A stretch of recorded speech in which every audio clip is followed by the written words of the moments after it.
Les Bulls de Chicago, de sa création jusqu'à aujourd'hui, restez avec moi, je vous explique tout.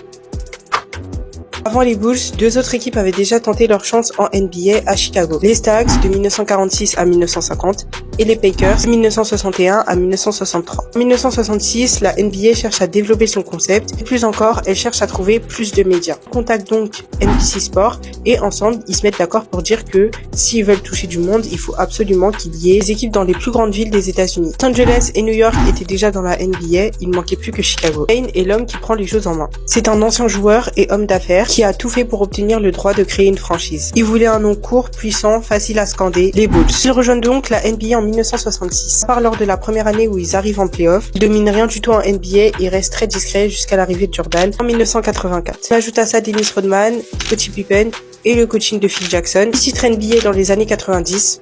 Que dire de plus? Mais tout le monde quitte la franchise en 1998. Les Bulls s'effondrent et deviennent l'une des pires équipes jusqu'en 2000. En 2000, ils essayent de se reconstruire. C'est pas du tout les Bulls qu'on connaît, mais on voit qu'ils essayent un peu de remonter la pente. En 2006, ils retrouvent les playoffs et en 2008, on a un joueur qui vient sauver un peu la mise. Derrick Rose, premier à la draft, MVP en 2011. On a une équipe solide avec Hakeem Noah et Luol Deng. Sauf que, encore une fois, les espoirs s'éteignent quand Derrick Rose se blesse. Se reconstruit encore, on dirait un peu un cercle vicieux. On essaye un Butler Wade Rondo, mais ça fonctionne pas. Du coup, on essaye un Lavine Markkanen White. Là, il y a des résultats, mais c'est des résultats qui ont pris du temps à arriver. En 2021, on a DeRozan, Lonzo Ball et Nicolas. Trouve de l'espoir, ils atteignent les playoffs, mais encore une fois, une blessure vient casser la motivation. On essaye encore de se reconstruire. Cette année, on a une équipe qui tient la route, mais franchement, je miserai pas sur eux.